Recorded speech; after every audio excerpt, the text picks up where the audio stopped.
Whether you consider yourself a humble farmer growing your weed plants out in the countryside, or maybe you're a gangster busy cutting your cocaine, or perhaps you just like to spend your days out in the desert, Breaking Bad style, cooking your meth, sooner or later you're going to want to put these drugs to use for you and make some cash. Well, the answer to that is drug wars.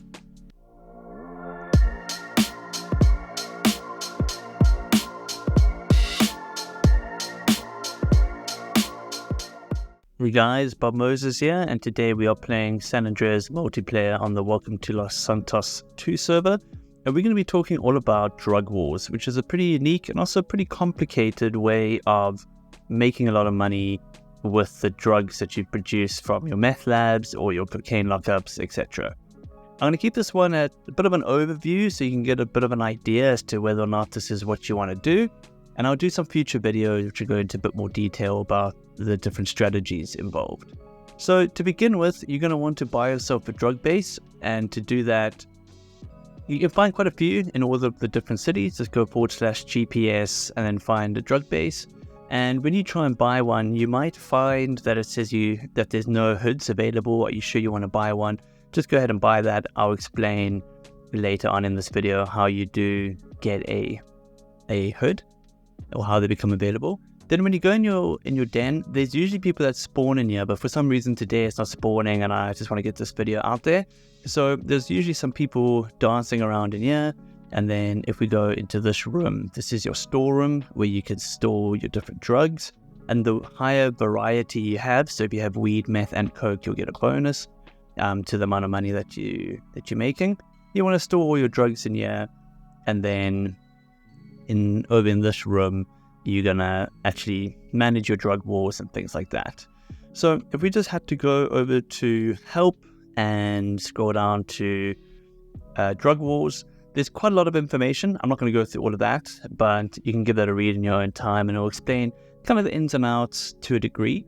But basically the way drug wars work is you've got this little map over here, and the entire map of San Andreas is, especially the cities I should say, is split out into all of these various hoods, and these hoods you can then own and go into war with the adjacent hoods, and each hood that you own is going to make money for you, and obviously the more hoods you own, the more money you're going to get from that. And if we zoom in, let's have a look at kind of my corner up here in the top left. These are all my hoods. These are all light blue ones. And we can see that hoods have a number on them, so that's the amount of dealers that you have. You can have up to 20 dealers on a normal hood, or 25 if you have a fortress on that hood. And basically what you're going to be doing is going to war with adjacent hoods. So if I wanted to, I could go with this and say start a drug war and then select the hood I want to go to war with. But what actually happens is there's a lot of fighting, but there's also a lot of politics involved. So generally, if you're going to get into drug wars, you're going to kind of get to know your neighbors. You may even get hold of them on Discord and things like that, or add them on Discord. And in the end, you're going to, actually it's called drug wars, but you're actually going to be going for drug peace where you can, because that's how you're going to make the most money effortlessly. But if you are going to go to war, and if you see there's all of these red flashing hoods is where there's fighting going on, basically any hood that's next to yours, you can start a drug war with them, and the number of dealers you have is going to have an impact on how much damage you do and whether or not you win and take over that hood.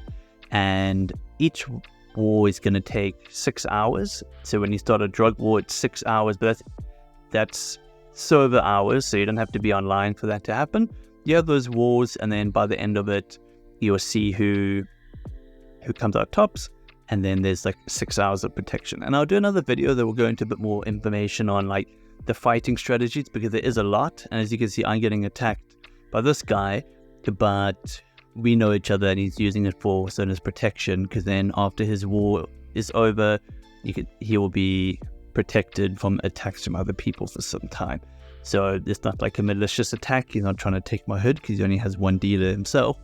But it just goes to show there's a lot of strategy that goes into it. Then there's also a lot of improvements that you can build on each of your hoods. And these improvements are going to allow you to make more money with like a lockup, increase the loyalty of the hoods that have it on. And then you can also buy guns. That's going to improve the effectiveness of those hoods as well.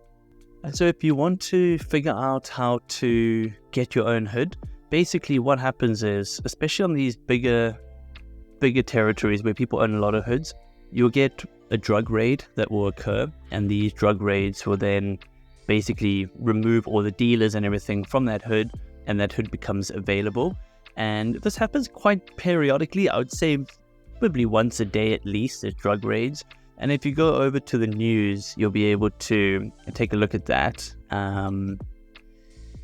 Over at Weasel News, you can see in the events, it's a really good example that there was a raid on the drug hood in Las Venturas, and that was the one I just showed you. That was at 7 o'clock. And yeah, you'll be able to then go in very quickly. If you had to come over to this hood or over to the map, you'll be able to buy that hood. And then whenever you purchase a hood, for the first time, you'll get protection for 10 days. So no one can attack you for 10 days. And this gives you a chance to set yourself up as well.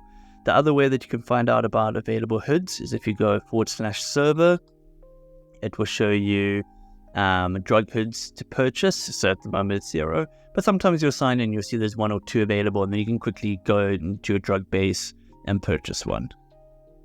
I've made quite a lot of money on drug wars in the last couple of months that I've been in it. If we just bring up my stats, and if you go over to your hoods, you can see I've made almost 300 million from drug wars just in the last couple of months. I haven't been into that long, maybe 3 or 4 months. So there is decent money to be made, but it is a lot of work when there's a war on. You have to be up at like weird times because you got to be there when like the protection ends and things like that. So I definitely don't think it's for everyone. And also these days, personally, I think you can make more money just selling drugs on auctions and things like that rather than drug wars. But I'll go into more details in future videos as to how you earn drug points to buy these dealers and improvements and things like that.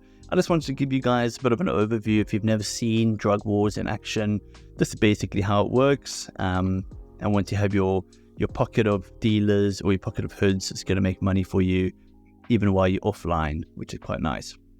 The next video I'll go into more detail about the actual improvements. I'll talk about each of the improvements in more detail, which ones you should be prioritizing, and how you make lots of DP or drug points. And then my third video I'll do on fighting strategies, like how to get protection and things like that. So if you're interested in drug wars or interested in San Andreas content in general, please feel free to give me a like and a subscribe, and you'll stay up to date with the future videos. Until next time, it's going to be Bob Moses signing out for SAMP WTLS.